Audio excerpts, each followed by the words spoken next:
munching, but in any case, it is a privilege to close our spring semester lecture series, not with a whimper, but a bang. Today's speaker, an Indian-born American historian, comes to us with excellent credentials and high esteem among her historian colleagues, and indeed many at the University of Scranton. I can understand why.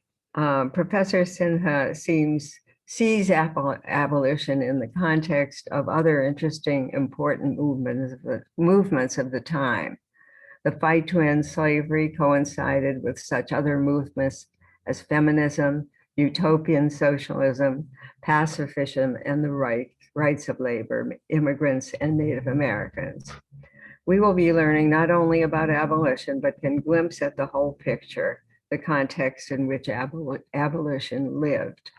It is easy to see why our remarkable colleague, Satya Chattopadhyay, who has never missed a Schemel Forum, recommended her to us, and why her fellow historians at the university have been anticipating her talk with great enthusiasm. We are deeply honored to have Manisha Sinha with us today. She holds the Draper Chair in American History at the University of Connecticut. Please welcome her to the podium. Thank you so much, Sandra, for that very generous introduction. I am delighted to be here with you virtually, and I will start sharing my screen with you so that the talk is not too monotonous. But today what I want to do is I want to talk about the history of abolition. It is a history that I have just written a book on that really expands the boundaries of abolition, both in terms of subject and chronology. So as Sandra mentioned, I am very interested in looking at abolitionists, not just as individual religious benevolent reformers, but also as belonging to a radical interracial social movement, and whose radical passions many times overlapped with several other movements of their times. So unlike what their critics said, they were not, quote, monomaniacs when it came to the subject of slavery. They in fact connected the struggle against slavery to many other causes. And this is the book that I am referring to, which came out in 2016, and can still be found in paperback. The book, as I said, not only expanded the subject matter of slavery, but also the chronology of slavery. I really, of the struggle against slavery. I really wanted to look at the roots of abolitionism in the late 18th century. So the book spans the period from the American Revolution to the Civil War, because I felt it was really important to unearth the roots of the abolition movement in an earlier period in the revolutionary era. So the alternative nature of abolition is showcased also by the diverse nature of its membership. The movement in which the enslaved and the disfranchised, including women, played a seminal role was driven by what one would call passionate outsiders. Its steady radicalization on women's rights, and unfortunately, I won't be talking much about the women's rights movement today because that really deserves a talk on its own. But I'd be happy to answer questions about the ways in which the women's rights movement in the 19th century emerged from abolition. So its radicalization on these issues like women's rights, politics, organized religion, and direct action made it quickly outgrow the empire of religious benevolence and moral reform that we associate usually with the Second Great Awakening and the moral reform movements of that time. Never the so-called monomaniacs they were lampooned as, abolitionists starting with the Quakers in the colonial era recognized that the oppression of slaves was linked to other wrongs in their world. So Quaker abolitionism was a reaction to the commercialization of their faith rather than an expression of it. And here I'm talking about period literally from the colonial era before the American Republic was even founded. So these people started criticizing slavery from the moment slavery took hold in the North American continent. Now, in 1693, Quakers disowned George Keith, the main author of an anti slavery pamphlet castigating the Friends for their involvement in the slave trade and slavery. Keithians condemned the New World practice of buying, quote, the bodies of men for money. The riches of the merchants of the world were based on, quote, the cruel oppression of blacks and tawnies, who Keith contended were as much a part of humankind as, quote, white men. Early Quaker abolitionists emerged from that class of colonial society that could identify with the miseries of the slaves. For example, John Hepburn, a tailor from New Jersey who had immigrated to America as an indentured servant in 1684, condemned, quote, this enriching sin in making slaves of men. Now, the hunchback vegetarian Quaker dwarf, Benjamin Lay, begged forgiveness at the end of his abolitionist book because, quote, it was written by one that was a poor common sailor and an illiterate man. Like the white servants and Indians, Native Americans, who slept, worked, and ran away with enslaved Africans in the colonial period, as well as the sailors, pirates, outlaws, and lower classes who conspired and socialized with slaves, these men, though more sober and religiously inclined, felt a sense of kinship with enslaved Black people. Quaker abolitionists subsumed their opposition to slavery under a broad critique of warfare, wealth making, and commerce. Hepburn ridiculed slave owners and merchants as, quote, fine powdered periwigs and great bunched coats, with wives who, quote, paint their faces and puff and powder their hair, growing fat on the cruelties inflicted on slaves. Lay renounced all worldly materials, especially those made by slave labor, and thought no good came from the pursuit of, quote, riches. Hepburn too argued riches, quote, by wronging the laborer is cursed. Now, Quaker abolitionists urged boycotts of goods made through the exploitation of slaves. So-called cancel culture has been rather old in this country. Lay smashed his wife's teacups to condemn the consumption of sugar, the first cash crop produced by large numbers of slaves. Far from justifying free trade and a society based on free labor, that's free wage labor, they asserted that putting money before men contradicted their beliefs. Their opposition to slavery was part of a larger criticism that they unleashed on the wealthy and the powerful. Now, 2 years before, the slave Jemmy led a revolt replete with Congolese Catholic rituals and African military tactics on the banks of the River Stono in South Carolina. Benjamin Lay published his 271-page philippic, All Slave Owners That Keep the Innocent in Bondage, Apostates, in 1737. Now, I purposely referred to the slave revolt because the only people challenging slavery at that time were enslaved Africans through rebellions and by voting with their feet, and these early Quaker abolitionists. Now, sickened by the brutalities of the African slave trade and slavery that he had witnessed in Barbados, Lay kidnapped the son of a Quaker slaveholder to acquaint him with the grief of Africans who were torn apart from their families. So he was quite an activist. He disrupted a Quaker meeting by splattering the Bible with pokeberry juice, representing, he said, the blood of slaves. Calling slavery a vile and hellish practice, he charged that those who consume sugar, molasses, and rum literally consume the blood and flesh of slaves. Images of slaves mangled by punishment, bent from work, starving, and naked dotted his book. Once he stood barefoot in the snow to draw attention to the frostbitten toes and fingers of ill-clad slaves. Lay rejected plans to free slaves only after they had reached adulthood. This was a system of gradual emancipation that the northern colonies and states would eventually implement. That, he said, quote, will not salve the sore. It is too deep and rotten. So he was arguing for an immediate abolition of slavery. Quoting the scriptures as if to justify slave rebellion, he wrote, quote, it's better to die by the sword than by famine. As a God-fearing Quaker, which means he was a pacifist, Lay stated that he would say no more, but, quote, the notorious lies that slaves are content will never go down well. And he cited all the incidents of slave rebellion that occurred in the colonial era. Now, if Lay's dramatic and uncompromising testimony against slavery alienated many well-to-do Quakers, John Woolman made abolitionism respectable. Self-love or, quote, self-interest rather than devotion to the common good, Woolman too reasoned was the cause of slavery.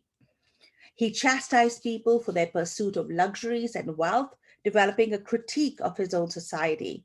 And Whitley pioneered the anti-slavery tactic of encouraging the non-consumption of goods produced by slave labor. This is one of the earliest examples of a boycott. Consumer boycotts today are also quite fashionable amongst activists, but Quakers were doing this quite a long time ago. Now, in his quote, A Plea for the Poor, published long after his death in 1793, Woolman married his anti-slavery concerns to the deteriorating condition of the working classes and the destruction of the environment by early industrialization. This way, Woolman is quite unique. He talked about animal rights, environmentalism, everything that we associate with modern day activism. Wealth, as he put it in his opening sentence, was the destroyer of virtue. He drew attention to the plight of the working poor and the exploitative nature of British imperialism, and he talked about the destruction of the environment and the condition of the British working class, along with his critique of slavery. Like most Quaker abolitionists, Woolman was a thoroughgoing reformer who combined anti-slavery testimony with concern for Native Americans, animal abuse, violence and war, and conspicuous consumption. He died in 1772 in England before the revolutionary abolition movement came of age, but his successor in the role of the preeminent Quaker abolitionist, Anthony Benezet, became its founding father. And Benezet and other Quakers were, of course, extremely important in forming the first abolition and manumission societies, both in the American colonies and in the states of the early republic and in Britain. Besides these Quakers, as I mentioned to you, we have many slave rebellions that took place at this time, which I think should be seen as part of the history of abolition. And it all comes to a head with the Haitian Revolution, the only instance of a successful slave rebellion in world history, which led to the formation of a modern Black republic. Here you can see Toussaint Louverture, the preeminent leader of the revolution. The revolution itself was inspired by what we call the Age of Revolutions, right? The American, the French Revolution, the Haitian Revolution, and the Latin American Wars of Independence. And what's important to remember about this time is that this is when many countries abolished slavery, beginning, of course, with places like Haiti, but also Latin American countries, including Mexico down up to the early 19th century when they became independent. And in the United States, you had the phenomenon of just the northern states abolishing slavery, but slavery actually growing and expanding in the South. And this is what leads to the emergence of abolitionism in the early republic, the early American republic. Now, Quaker abolitionists connected the two waves of anti-slavery in the 18th, the Revolutionary era, and the 19th centuries.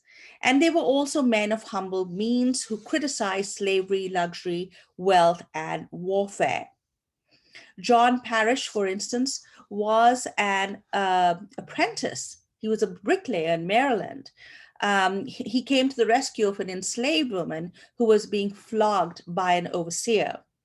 Parrish, who went on to become a prominent Quaker minister and abolitionist in Philadelphia, worked closely with Black abolitionist ministers like Richard Allen and Absalom Jones. And he even justified the enslaved right to emancipate themselves, even if it entailed the use of violence, which was very unusual for a Quaker. Now, remember also that Absalom Jones and Richard Allen were the founders of the historic Black abolitionist church, the AME Church, that was attacked in Charleston by a neo-Confederate and white supremacist, waving the rebel rag of treason, which we also saw in the Capitol on January 6th.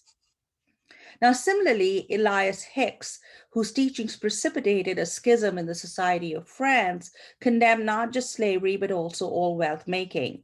Like Woolman, he traveled extensively and left a journal of his ministry. In 1811, Hicks published his Observation on the Slavery of Africans and Their Descendants, in which he noted that slavery was an act of war. It was an act of war against Africans, upheld by violence and, quote, an avaricious thirst of gain. Enslaving a person and taking away all the products of his or her labor was robbery. Calling for the immediate abolition of slavery by law, Hicks felt that gradual emancipation, which was the best first step taken in the North, was not fully consistent with, quote, justice and equity. He pointed out that while whites attained adulthood early, Black people in the North were forced to labor for their masters for a longer time before they were freed. At the very least, slaveholders ought to educate slave children. Hicks held consumers and purchasers of slave goods as culpable for upholding slavery. And like Lay, he sought to abstain from using products produced by slave labor in order to curb, quote, the luxury and excess, the gain of oppression of slaveholders. Now, another transitional figure and Quaker abolitionist was Benjamin Lundy. He was also a humble man, a saddle maker from New Jersey. He was converted to abolition when he witnessed the sale of slaves in Wheeling, Virginia, which would later become West Virginia, an important depot in the flourishing domestic slave trade and the second slavery fueled by the cotton boom in the United States in the 19th century. Embarking on a lecture tour of the North in 1828, Lundy inspired future leaders of immediate abolitionism, including the young journalist William Lloyd Garrison in Boston. In Baltimore, Lundy and Garrison worked closely and shared living quarters with early Black abolitionists, William Watkins and Jacob Greener. In a way, Garrison served an apprenticeship with Lundy, as well as these early Black ministers and community leaders. Lundy also experimented with radical reform, aiding the free-thinking Frances Wright in her goal of marrying abolition with feminism, communitarianism, which was this founding of alternative communities in the 19th century, and working men's movements. Wright, one of the first women in abolition to speak publicly, which was unheard of in those days for women, was influenced by Robert Owen, who was known for his model textile factory in New Lanark, Scotland, and the communitarian settlement New Harmony in Indiana. Her compatriot Robert Dale Owen attributed his beliefs to his father, who stood up to, quote, British cotton lords exploiting child labor while getting raw cotton produced by slave labor, and his abolitionism to a memorable meeting with the British abolitionist Thomas Clarkson, who of course led the movement to abolish the African slave trade. Now, Dale Owen and Wright founded an interracial commune modeled after New Harmony in Neshoba, Tennessee in 1825 to prepare slaves for freedom. Joined by British abolitionist and communitarian George Flower, their experiment in interracialism, cooperative labor, and abolition failed amid charges of impropriety and founded as well as because of the lack of resources. Now, Wright also came under fire for her unconventional views on marriage, labor, and property. Most controversial was her advocacy of interracial unions based on mutual respect and affection, which would create, quote, a new race to undermine the slavery of color existing in the North American Republic. So many abolitionists were talking not just against slavery, but were also addressing the problem of racism, which persisted in northern states that had abolished slavery. Eventually, Wright emancipated the 30-odd slaves in Neshoba and accompanied them to Haiti. For most abolitionists, Black and white, Haiti remained a source of radical inspiration.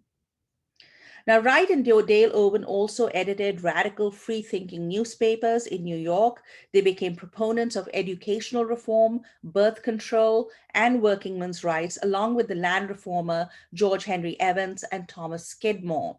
Skidmore, an early labor leader, not only advocated the equal distribution of property, but also women's rights and abolition. So these were really radical ideas in the context of the 19th century.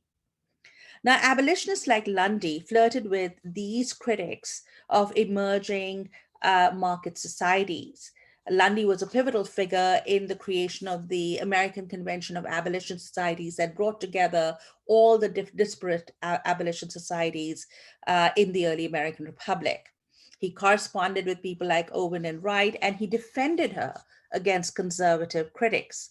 He complained, quote, of the want of gallantry displayed by Americans towards Wright, who coined the term Fanny Wrightism to dismiss her unconventional views of working men's and women's rights. Lundy praised Neshoba's, quote, more special project, the protection and regeneration of the race of color, universally oppressed and despised in a country self-denominated free, unquote, although he did not agree with all of Wright's views on religion and marriage.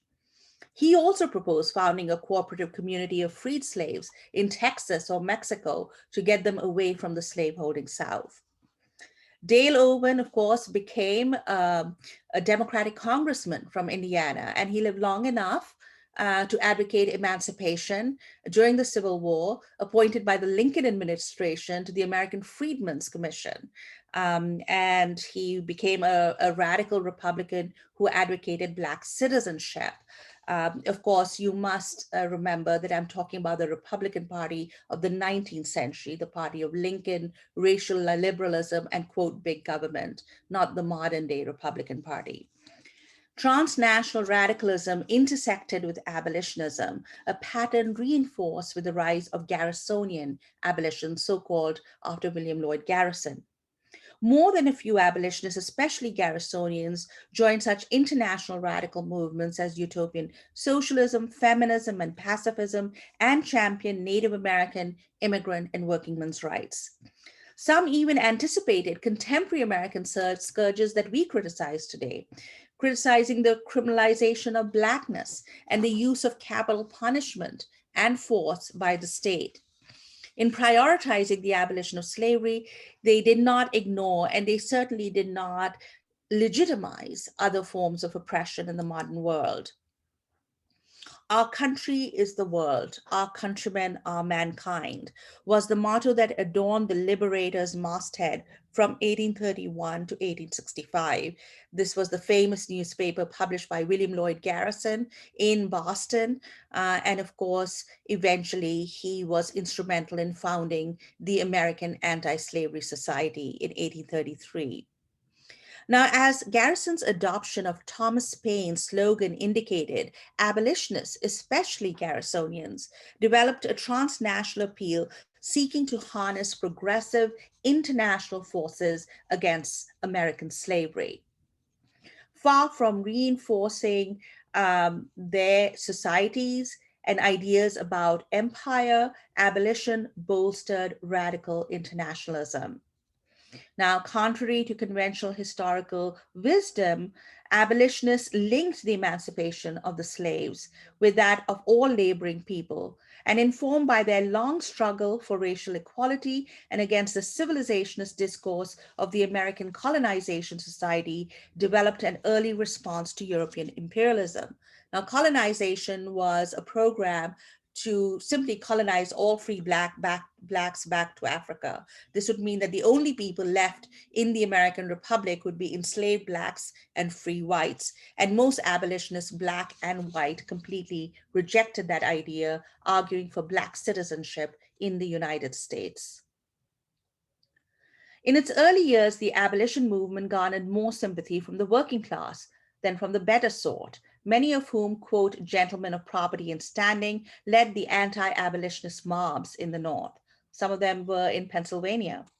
The early labor and abolition movements shared a discourse of oppression, Working class reformers adopted the term wage slavery to describe the abysmal conditions of workers, as slavery remained the benchmark of oppression in the United States. Less known is the fact that abolitionists sympathized with the plight of labor. As president of the New York Anti-Slavery Society, William Jay, who was son of the founding father, John Jay, one of the authors of the Federalist Papers, contrasted the voluntary nature of free labor to that of slave labor, but he denounced the criminal prosecution of labor unions, comparing it to the widespread toleration of anti-abolitionist violence. He noted, quote, journeyman mechanics are indicted and punished for violations of law, which when they had strikes, utterly insignificant in their character and tendency compared to the outrages committed against abolitionists last year. So abolitionists, as I have said repeatedly, drew a connection between the oppression of enslaved people and wage workers, and they supported the early union movement. So we recently heard for the first time in many decades, the American president endorsing the union movement as protecting the dignity of labor in this country. That's a very old idea, and it goes back to the abolitionists and early labor leaders. Now, Garrison supported the 10-hour-a-day movement and cited, quote, the exorbitant exaction of labor and time, the neglect of children's education, the, quote, severe regulations of the factory system, and how rich capitalists grind the face of the poor. His prescient critique of financial capitalism is worth quoting at length, and I'll quote it to you because, you know, he sounds like Bernie Sanders. Quote, I'm writing in Wall Street, where their money changers congregate and where affluence and beggary are seen side by side. It is rightly named Wall Street for those who habitually occupy it in quest of riches at the expense of mankind, are walled in from the sympathies of human nature, and their hearts are as fleshless and hard as the paving stones on which they tread, or the granite and marble buildings which they have erected and dedicated to their idle gain, unquote. He wrote this in 1840. During his third visit to England in 1846, Garrison gave organizational form to the Abolitionist alliance with the British working class Chartist movement. Garrison pictured here with Wendell Phillips, George Thompson, a British abolitionist, Henry C. Wright, and Frederick Douglass, along with William Lovett and Henry Vincent of the London Workingmen's Association, founded the Anti-Slavery League in Britain. Remember, Frederick Douglass, after publishing his narrative, spent quite a few years in England raising money to buy his freedom and eventually start his own newspaper in the United States. Now, Vincent identified the cause of labor with that of abolition, and Garrison commended Lovett and Vincent, quote, for pleading the cause of starving operatives. Garrison wrote, quote, such men I honor and revere. British Garrisonians and Richard Webb and Richard Allen in Ireland bolstered Garrison's endeavor to establish transnational networks of radical protest. They became regular contributors to The Liberator, drawing telling parallels between oppressed workers, starving Irish peasants, and slaves. And in their lecture tours in England, especially Douglass, embarrassed American slaveholders and the American government by critiquing the existence of slavery in the American Republic. Now, Garrison tried to replicate this alliance at home. The incorporation, unfortunately, of most of the urban immigrant working class into the Southern-leaning Democratic Party. Again, remember, I'm talking about the Democratic Party of the 19th century, which then was the party of states' rights, the South. It leaned South. It was a party that was extremely pro-slavery and anti-abolitionist. Now, most urban immigrant working class, especially the Irish, got incorporated into the Democratic Party in urban political machines. And this alienated them from abolition and instigated mob violence against Blacks and abolitionists. Now, while immigrants' hostility to abolition was the result of a process of Americanization, through which they sought to accrue the benefits of, quote, whiteness and hyper-nationalism or demonstrate their loyalty to their adopted country, abolitionists deplored nativism, that's anti-immigrant sentiment in principle, and they appealed to immigrants to join their cause. Garrison criticized British rule in Ireland as the root of all its suffering, including all those great famines that had resulted in Irish immigration to the United States. Now, whether Garrison got his ideas from the Irish repeal movement or not, he clearly, which is a repeal of Ireland from union with Great Britain, he clearly sought to link the oppression of the Irish with that of Black Americans. He elicited the services of Irish abolitionists and the great Irish nationalist, Daniel O'Connell, pictured here, who had befriended him during his first visit to England. On his return to the United States in 1841, Black abolitionist Charles Remond, who actually was the first Black lecturer for the American Anti-Slavery Society long before Frederick Douglass, brought with him, quote, an address from the people of Ireland to their countrymen and countrywomen in America, composed by Irish abolitionists and signed by O'Connell and 60,000 others, urging Irish immigrants to, quote, unite with the abolitionists. Abolitionists publicized the Irish appeal in mass meetings in Boston, Philadelphia, New York, where there were large segments of Irish immigrants. But Irish American leaders, especially those associated with the then pro-slavery, fairly racist Democratic Party and the Catholic Church, such as Bishop John Hughes, challenged its veracity and condemned it, ironically, quote, as foreign interference. Irish American leaders tried to distance O'Connell from abolitionists, but in the end, O'Connell refused to renounce abolition, as he famously wrote to them, quote, it was not in Ireland that you learned this cruelty.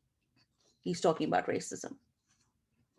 Now, like the Garrisonians, political abolitionists associated with the Liberty Party, this was an abolition party that preceded free soil parties like the Republican Party dedicated to the non-extension of slavery. These abolitionists, like Eliza Wright and Gerrit Smith, sought to address the systemic inequalities also of their own free northern societies. In 1844, George Henry Evans' National Reform Association brought together utopians, former Chartists, and labor activists with the slogan, vote yourself a farm. Evans built on a radical tradition going back to Paine's agrarian justice and his early rival Skidmore's The Rights of Man to Property. Now, Gerrit Smith, a land magnate and an abolitionist, was a convert to Evans' crusade against land monopoly. In 1846, Smith deeded thousands of acres, not just to Blacks, but also to the landless and poor, men and women.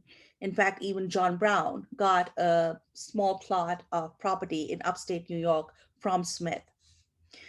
Now, most of the Smith grantees sold their lands for payment for taxes, but his experiment in land redistribution was unique. In 1848, Evans' Industrial Congress nominated Smith, a Liberty Party man, for the presidency, even though he declined the honor. Elected to Congress in 1850 on the Liberty ticket, Smith championed the distribution of public lands to the landless. This is the origin of the famous Homestead Acts that were passed in the United States during that time, and that was opposed by Southern slaveholders. Now, even the evangelical Lewis Tappan, not to be confused with evangelicals today, evangelicals of the abolitionist stripe were extremely progressive and liberal in their views, who eventually supported the Liberty and Free Soil parties. He admonished the British and foreign anti-slavery society, and he said, quote, the rich would be better off if half or two-thirds of their wealth were distributed among their poor fellow men. He recommended, quote, a subdivision of landed property and cultivation of small farms to achieve more, quote, equality in property.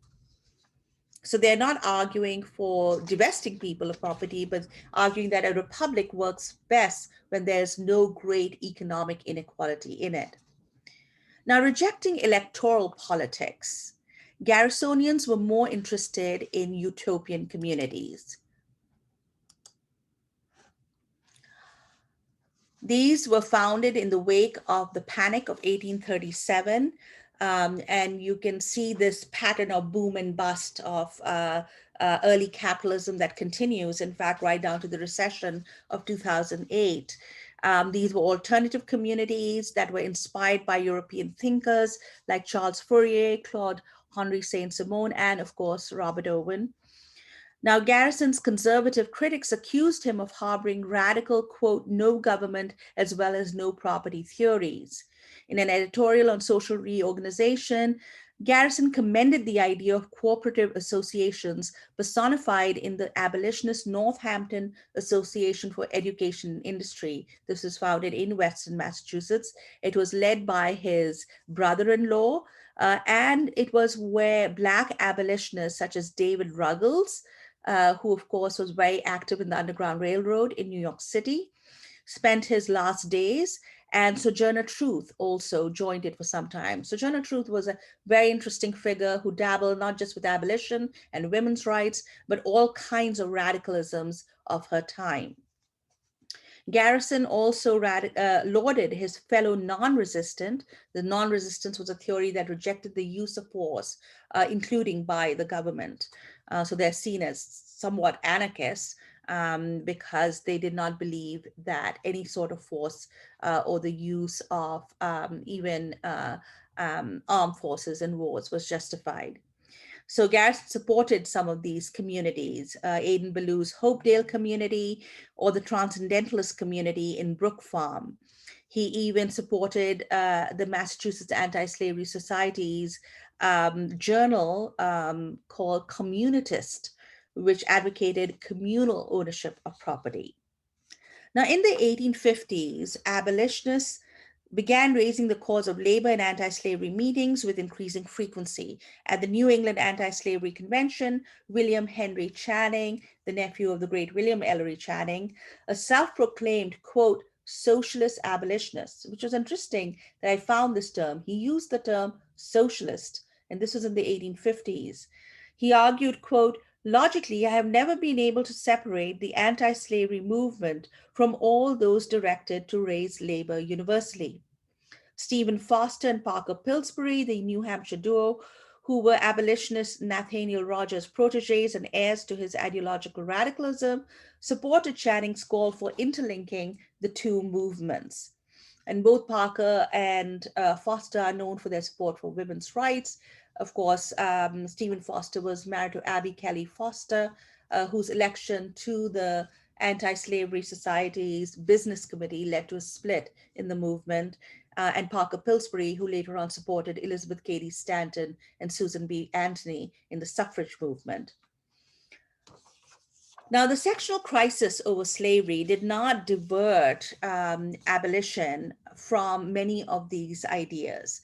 In fact, many of the political abolitionists and free soilers associated with the rise of the Republican Party supported many of these ideas like land reform, big government ideas. They were the ones who founded our land grant colleges, universities, state universities that we are still proud of today.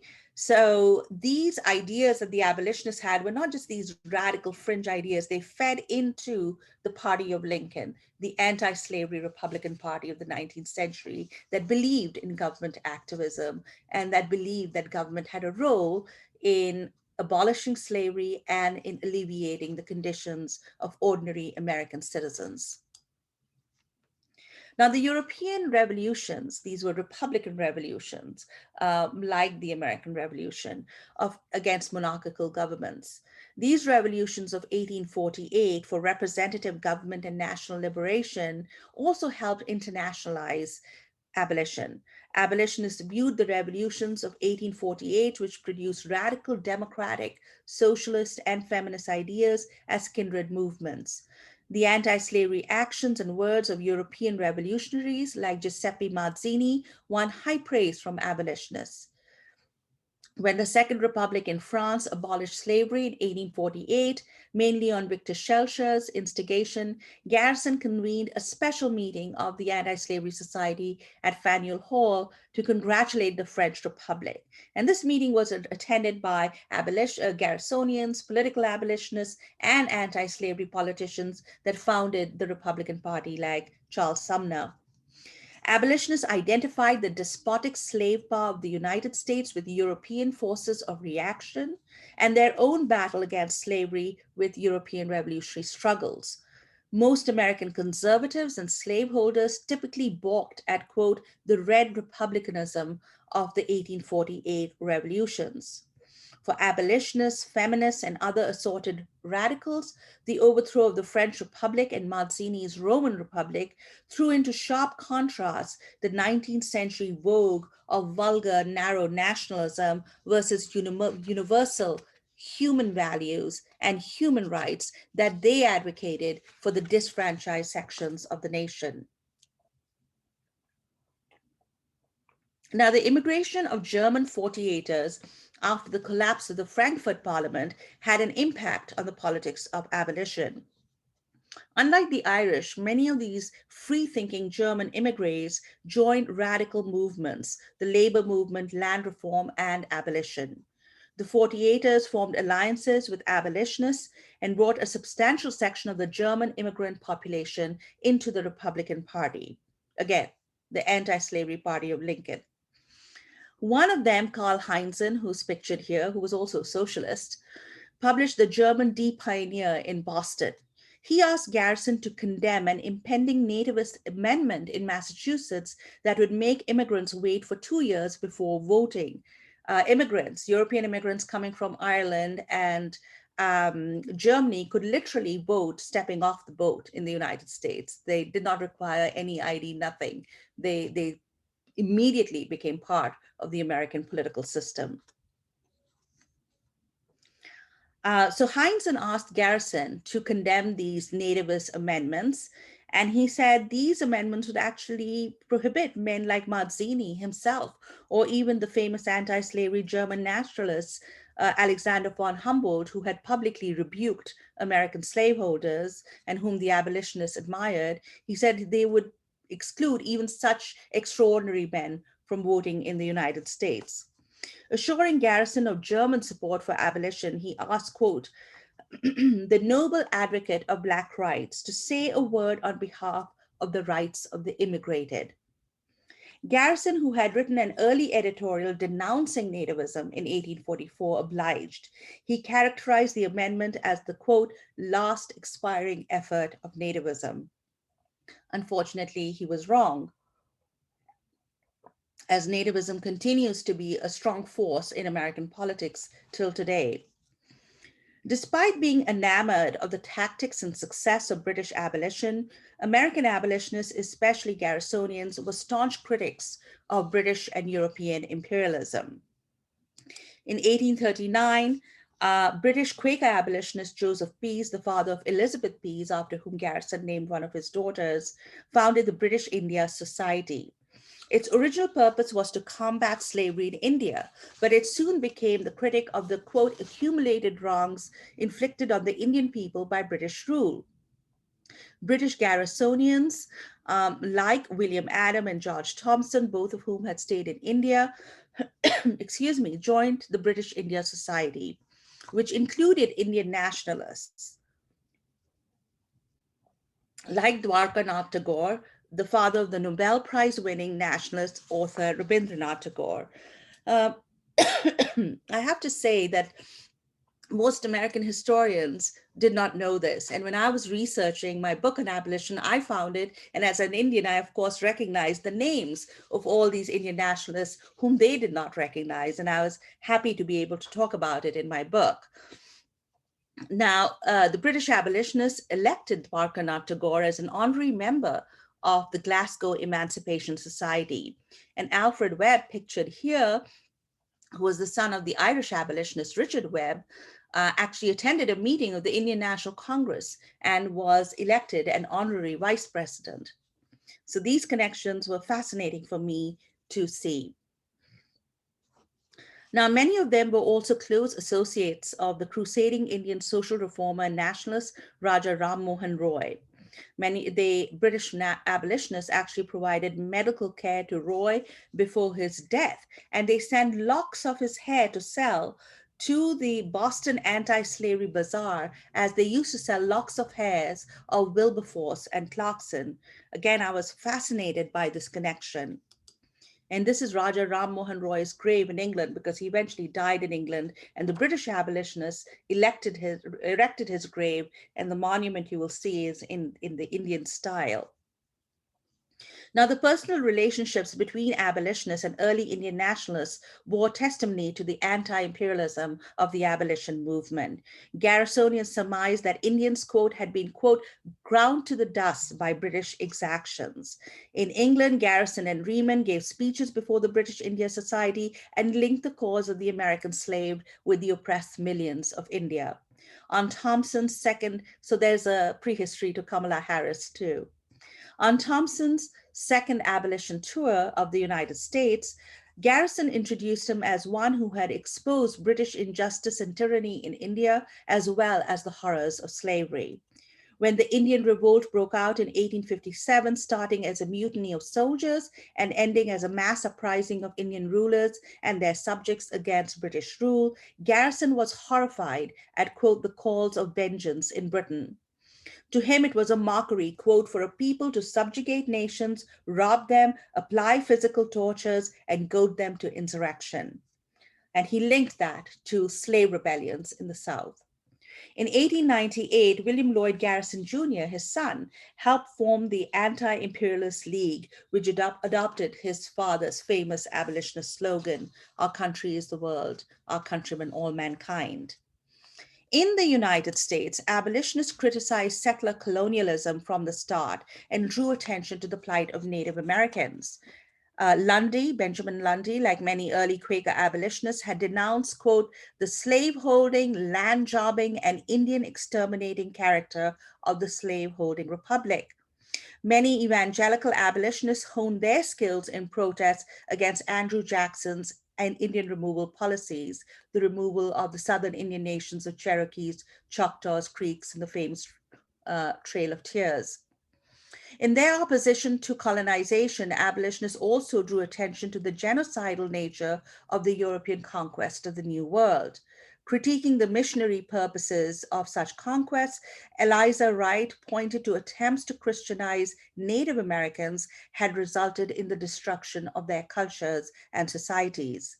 The principle of colonization, Garrison observed, evoking the history of the United States and the British in India, does not lead, quote, to a very warm friendship between colonists and natives. Abolitionists were strong opponents of Native American dispossession. In 1838, David Lee Child denounced the, quote, atrocious plot of Southern slaveholders and the United States government to deprive Indians of their lands and expand slavery. Anti-slavery politicians such as Joshua Giddings, again, one of the founders of the Anti-Slavery Republican Party, opposed the Second Seminole War as pro-slavery and anti-Indian, citing the resistance of maroon communities of runaway slaves in Florida. He also wrote one of the first histories of the Seminole Wars and the importance of slave resistance. After the Civil War, abolitionists criticized the attempt to use the newly empowered nation state to despoil rather than guarantee Native American rights. Many leading abolitionists connected the cause of the former slaves with that of the Plains Indians of the West. In 1867, Lydia Maria Child published her An Appeal for the Indians, modeled after her 1833 pamphlet on behalf of African Americans. Cora Daniels Tappens, from the famous abolitionist Tappan family, suggested at the 26th meeting of the American Anti-Slavery Society after the Civil War that abolitionists form a society protesting, quote, exterminating wars against Indians. In his speech of 1880 before Congress, Blanche K. Bruce, one of the first Black senators from Mississippi during Reconstruction, the brief period when you had an interracial democracy in the South after the Civil War, before it was overthrown and you had the establishment of Jim Crow disenfranchisement and sharecropping and debt peonage in the South. So he was actually one of the first Black senators in the 1870s from Mississippi. He called for the reversal of federal policy towards Native Americans. So, quote, not to exterminate them, but to perpetuate them on this continent, in one of his more important speeches in Congress. Now, like the early Quaker abolitionists, second wave abolitionists also opposed the wars and militarism that accompanied Western imperialism. While Garrisonians espouse non-resistance, which is a radical form of pacifism that, as I said earlier, rejects force in all its form, other abolitionists and anti-slavery men were active in the mainstream peace movement, and that was an international movement. Anglo-American abolitionists internationalized the peace movement. In 1843, British Quaker abolitionists and Chartist sympathizer Joseph Sturgis' suggestion, they convened the first General Peace Convention in London, modeled after the World Anti-Slavery Conventions. Black abolitionists like James W.C. Pennington and William Wells Brown, both of them self-educated fugitive slaves, attended the World Peace Conventions, where they were received by Victor Hugo and others in Paris, who ignored American slaveholding representatives from the government, much to their dismay. And they attended these World Peace Conventions where they argued that slavery was a state of war, alarming conservative pacifists. The German pacifist and abolitionist Friedrich Caraway procured an honorary doctorate for Pennington from the University of Heidelberg after meeting him at the Paris Peace Congress. And the University of Heidelberg, on its 625th anniversary, has named a fellowship after Pennington, for whom President Obama sent the first congratulatory message. Now, Sturge convened the last Peace Congress in London in 1851. By the early 1850s, anti-slavery politicians such as Charles Sumner and Robert Rantoul, as well as abolitionists like Ellis Gray, were officers of the American Peace Society. Its president was William Jay, who was then succeeded by Gerrit Smith. In the following decade, the Crimean War, the Taiping Rebellion in China, the Great Revolt in India, the Kansas Wars in the United States dealt a death blow to the first international movement for peace. The Civil War permanently divided abolitionists such as Garrison, Sumner, and Tappan, and pacifists like Elihu Burritt, Aidan Ballou, and Joseph Blanchard. Abolitionists viewed the war not as the overthrowing of their peace principles, but as an opportunity to put an end to the violence of slavery. And slaveholders dream of a pro-slavery empire encompassing Central America and the Caribbean. And this is important to note because this was an idea that Black abolitionists had come up with, that slavery was a state of war against the enslaved. And it is something that even pacifists, abolitionists like Garrison, adopted. And they did so in defending John Brown's raid in Harper's Ferry and the Civil War and the defeat of the pro-slavery Confederacy by the Union Army. In fact, the Union Army marched to John Brown's song. Abolition then expanded rather than contracted radical horizons. Abolitionists, for the most part, challenged rather than shored up the status quo. From women's rights, the abolition of capital punishment, the peace movement, immigrant and workingmen's rights, to the rights of native populations trampled by European settlers and imperialism. Abolitionists linked the slaves' cause with a variety of causes. Abolitionist ideas on racial inequality are a starting point in an interracial discourse of democratic radicalism in the modern world. Their concerns relentlessly internationalist and eclectic. And I leave you with an abolitionist portrait of the Executive Committee of the Pennsylvania Anti-Slavery Society. You will see men and women, Blacks and whites in it, exactly as the abolition movement was. The struggle against slavery did not normalize or rationalize other forms of injustice, but gave birth to diverse radical passions. It was the eclipse rather than the triumph of the abolitionist moralité after the fall of Reconstruction that led to the most egregious crimes against humanity at home and abroad. Thank you so much for listening so patiently. I will stop sharing my screen so that you have a chance to ask me some questions, and I hope I did not take too much of your time. Thanks. Thank you. Does anybody have any questions? If you have a question, you can unmute.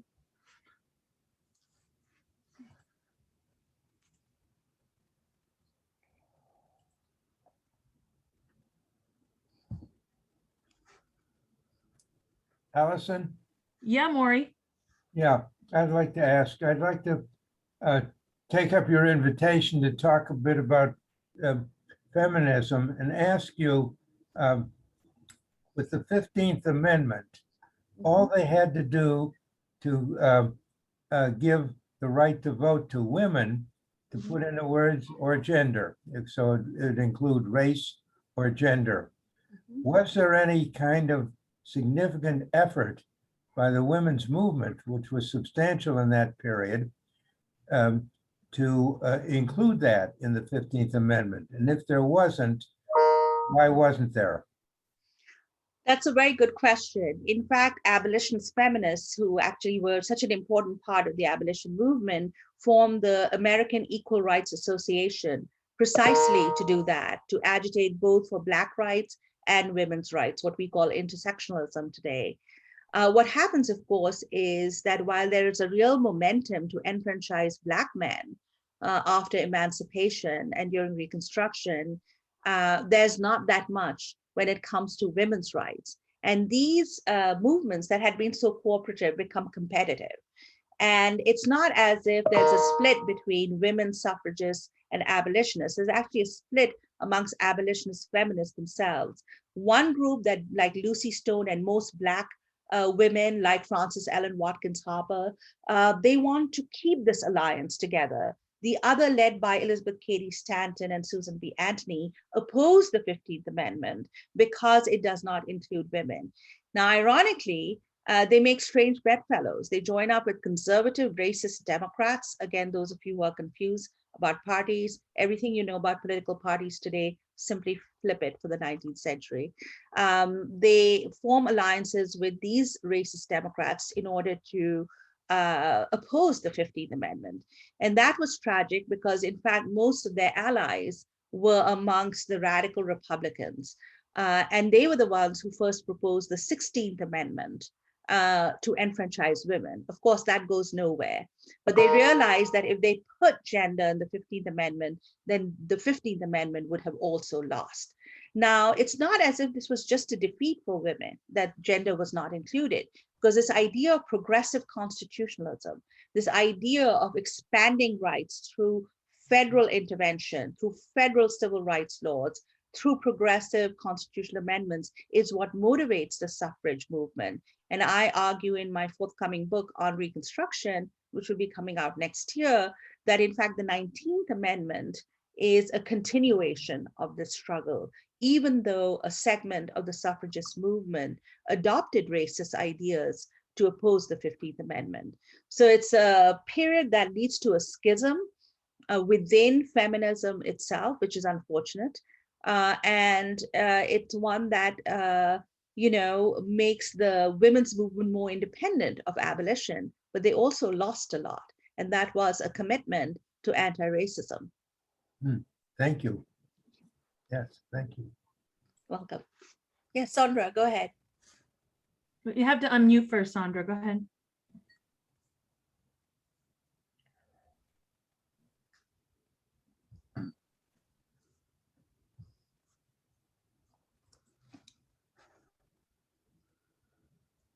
I think you have to unmute yourself still, Sandra. Yeah.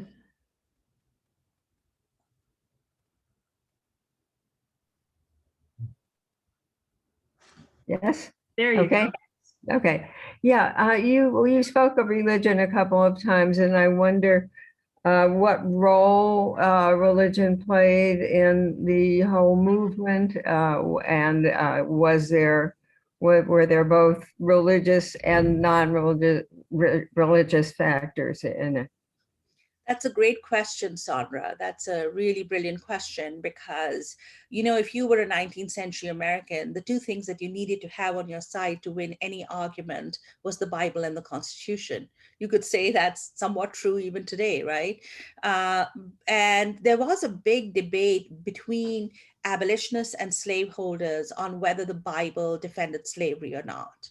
And a lot of this is in my book. So I didn't have a chance to talk about it in great depth today. But starting with the Quakers, anti-slavery Christianity tended to be pretty progressive and broad in its interpretation. And Garrison, because he criticizes the American church for being complicit in upholding slavery, he says, if you don't act against slavery, you're complicit in upholding it. So he was very critical of mainstream churches. He actually veers towards not atheism, but a virtually spiritual kind of Christianity, where he says, if the given word of the Bible protects slavery, then, I'm more like Thomas Paine. And Thomas Paine was an atheist. And so he quotes Thomas Paine, even though he himself is somewhat still pretty spiritual in most of his arguments. Slaveholders, on the other hand, and this is something I wrote about in my first book, not so much in this book, when I talked about secessionist ideas and pro-slavery ideology, they really used a fundamentalist, literal interpretation of the Bible to defend slavery. The idea that slavery existed in the Old Testament. In the New Testament, Jesus had not specifically condemned slavery, therefore slavery is protected by the Bible. Theodore Weld, the great Theodore Weld, wrote a response to that called The Bible Against Slavery. It's still the touchstone, I think, for liberal theology and Christian socialism in this country. And he completely rejected that argument and argued that the golden rule and the very basis of Christianity makes the Bible anti-slavery, particularly the New Testament, the Gospels. And so there was this big debate going on about the Bibles, but many of my students get confused about this because the evangelical abolitionists of the 19th century are not the evangelicals of today. The evangelicals of today actually come from the Southern denominations, the denominations that split over the question of slavery, like the Southern Baptists, the Southern Methodists, all these people who defended slavery. They now call themselves evangelicals, and they're not to be confused with the evangelicals and the religious revival movements of the 19th century. Really important, because many of these people, for political purposes, also evoke the abolitionist legacy, but they are as far from abolition as you could be. And if you were to draw a direct historical lineage, then you would see how many of these fundamental denominations actually defended slavery in the 19th century. In fact, the Southern Baptist Convention apologized for defending slavery in the 1990s. I remember clearly, Bill Clinton was president then. And I had I was writing my first book then. So that's the story. No, it's hard to grasp the pro-slavery. It seems, especially in this country where there were some strong, persuasions about liberty and justice for all, but they all obviously had a different meaning than its real meaning. Yeah, you're right. And that contradiction, I think there is a strong anti-democratic tradition, because many of these pro-slavery planter politicians from the South that I studied end up rejecting the Declaration of Independence. You had somebody like James Henry Hammond, who was a governor of South Carolina and a senator from that state, saying the Declaration of Independence is wrong. You had Alexander Stephens, who became the vice president of the Confederacy, saying that all men are not created equal. That in fact, our new nation, the Confederacy, is founded on what he called the great new fact that all men are not equal and that some are born to be slaves. So they were in full revolt against American democracy and the American Republic by the eve of the Civil War. And it's something that Lincoln grasped so well, You know, Yeah. if you look at Lincoln's speeches, the Gettysburg Address, the second Yeah. inaugural, he immediately understood that they were threatening American democracy. Yeah. Well, I guess the fight isn't all over yet.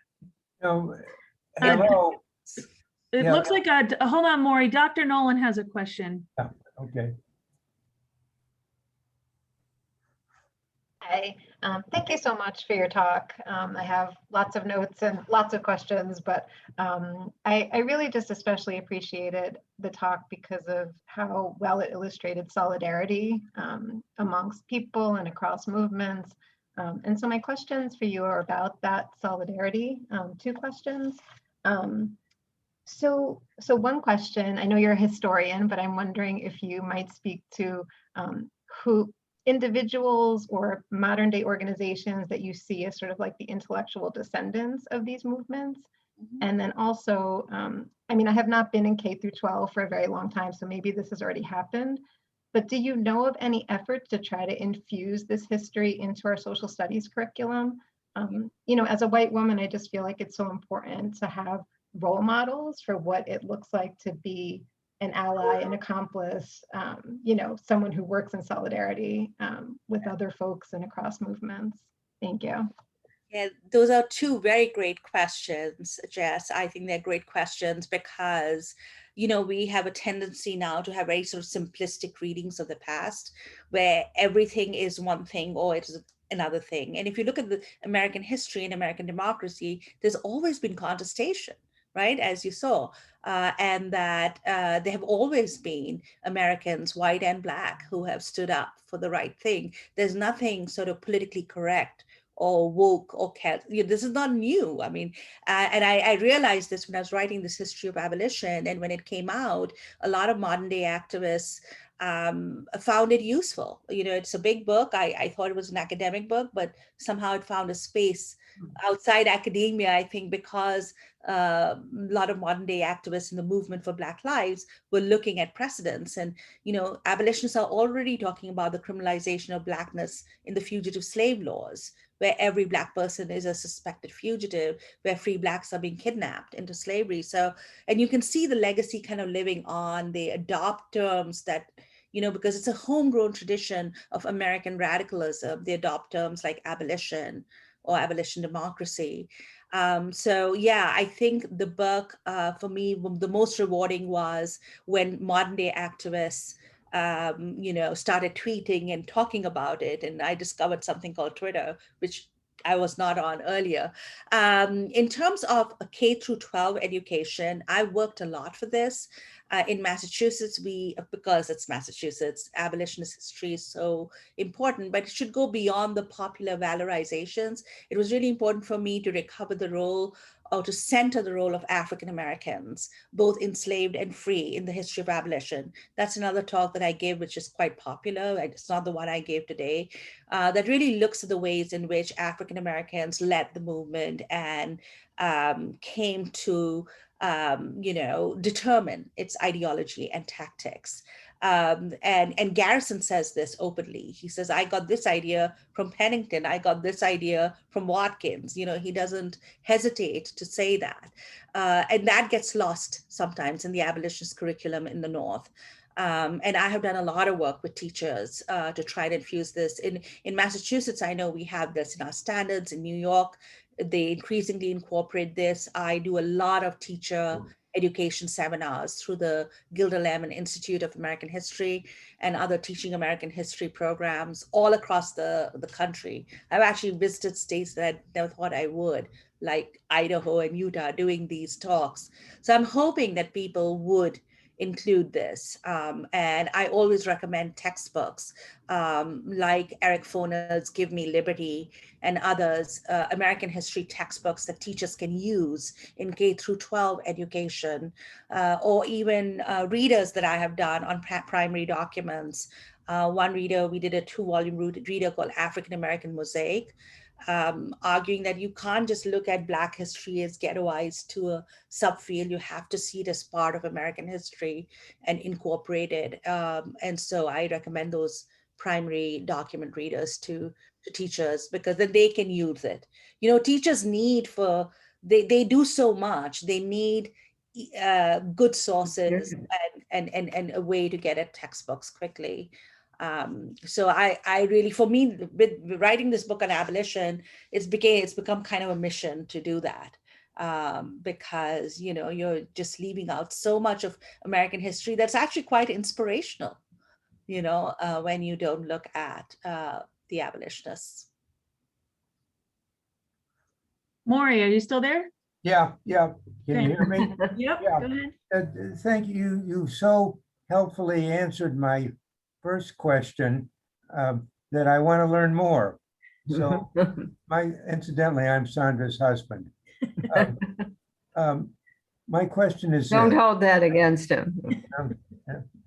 My question is, how were we able in our Constitution to include a prohibition of the slave trade after 1808, and how were we able to get it ratified by the 13 states? Oh, that's another really good question, Maury, because you know, if you look at the constitutional debates over the issue of slavery, the three clauses of the US Constitution that give certain recognitions to slavery, the 3/5 clause, which gave slaveholders extra representation. If you look at the fugitive slave clause, which gave Southern laws of slavery extraterritoriality in Northern free states, and the abolition of the African slave trade. For abolitionists, the Anglo-American movement fighting for the abolition of the slave trade, this was a triumph, right?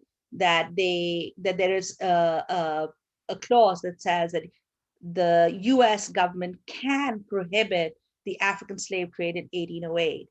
But many abolitionists were angry that it was delayed to 1808. They wanted that abolition to be immediate in the Constitution, because the African slave trade involved so much brutality and torture that had been exposed by both Black and white abolitionists. Olada Equiano's famous narrative, you know, the famous image of the slave ship Brooks with human beings packed together, you know, and so abolitionists were angry at the delay. They wanted it to be abolished immediately. But in the American Revolution, many African Americans, especially in the South, had fled to the British. Many of them were slaves of former slaveholders, founding fathers, Washington, Jefferson, etc., Madison, Patrick Henry, and they fled for their own freedom, you know, and many Southern states wanted to recover the loss in enslaved people that had occurred during the Revolutionary War. Especially Georgia and South Carolina, the two states that said they would not form a union unless the slave trade was continued. And they did continue. South Carolina reopened the slave trade from 1804 to 1808, importing hundreds and thousands of people of African descent from Africa, which abolitionists thought was a travesty. And many, you know, northern states like Rhode Island, New York, Massachusetts, they had the ships and the merchants who transported these slaves. So it was a national travesty. And eventually, of course, both Britain and the United States abolished slavery in 1808, but abolitionists criticized the reprieve that the African slave trade got. And after the slave trade was abolished, the African slave trade was abolished, they started targeting the domestic slave trade of the United States that in many times reproduced the evils and the tortures of the international slave trade. Thank you. Okay, do we have any other questions? Oh, Paula, okay, go ahead. Oh, you have to unmute, Paula, go ahead. You mentioned very quickly about the Quakers. Weren't the Quakers behind the abolitionists all along? And still to this day? Well, I have to say I have a soft spot for the Quakers because in the 18th century, Quakers and some dissenting Protestant sects, other ones also, either gave certain rights to enslaved people. For instance, in Massachusetts, enslaved people could sue for their freedom, that eventually, two ordinary slaves sue for their freedom. They have certain judicial rights, which eventually leads to the abolition of slavery in Massachusetts. My students would always be stunned when I told them that freedom was not a gift handed down to Black people. They actually also enacted their own freedom by doing these things. And they found allies amongst Quaker abolitionists. But remember, it was a struggle within the Society of Friends for the Quaker abolitionists to get rid of both slavery and slaveholding. It's not until the 1750s that the Society of Friends makes slave trading a reason to be thrown out of Quaker societies. And then it's not until 1776 that slaveholding is prohibited amongst Quakers. And this presents a dilemma for Southern Quakers, some of whom try to get around the prohibitions. So even within Quakerism, Quaker abolitionists had to first purge their own societies, and then they did. They were the leading lights amongst nearly all the early abolition societies: the Pennsylvania Abolition Society, the New York Manumission Society, the Maryland, the Delaware. They all did it in conjunction with free Blacks. And this is a tradition of activism within Quakerism. In the 19th century, there was a sect that became pretty quiescent, and then you had the split with the Hicksites, who were more radical, versus those who were more conservative. So it's changed. And then you have Richard Nixon, who was a Quaker and a warmonger, who had to be thrown out of the Society of Friends. So it's a long history, but as a whole, I think the Quakers have an amazing tradition of standing up for social justice coming down from abolition. And it comes from George Fox. George Fox said, when he visited the Caribbean, he's the first person to raise, that's the founder of Quakerism, to say that there's something wrong with slavery, with permanent servitude.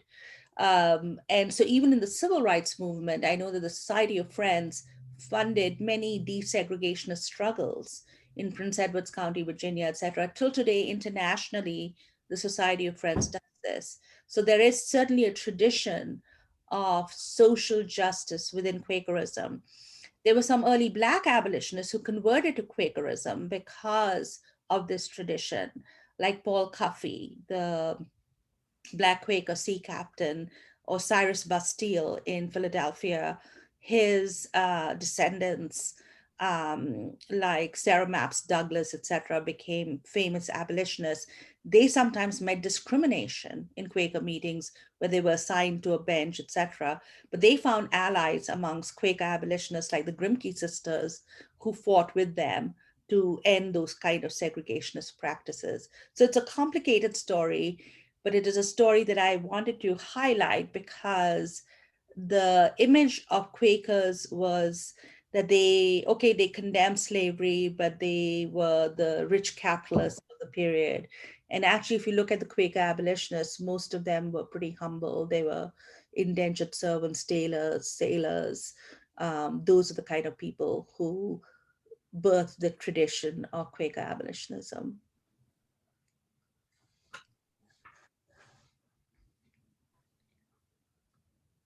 Any other questions?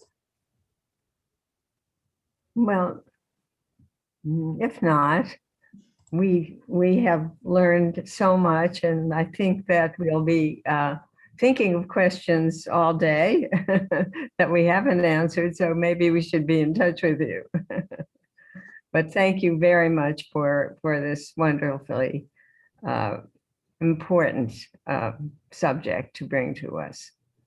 Thank you. Thank you so much for having me. It was my pleasure. Thanks. Thank you. Bye-bye. Bye-bye.